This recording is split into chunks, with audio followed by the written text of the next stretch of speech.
ఏమిటమ్మా అవి? నా కుడి చేతిలో ఉన్నది ధనం.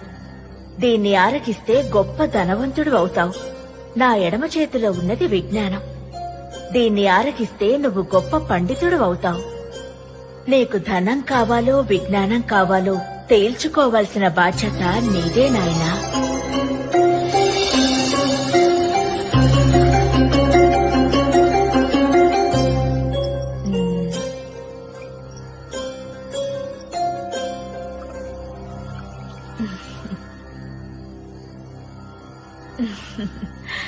నీకు విజ్ఞానం కావాలా నాయనా?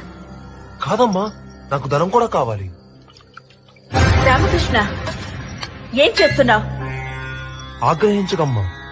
ధనం లేని విజ్ఞానంతో నా కుటుంబాన్ని పోషించుకోలేను. అలాగనే విజ్ఞానం లేని ధనంతో అసలు నన్ను నేను ఒక ధనవంతుడిగా భావించుకోలేను. అందుకే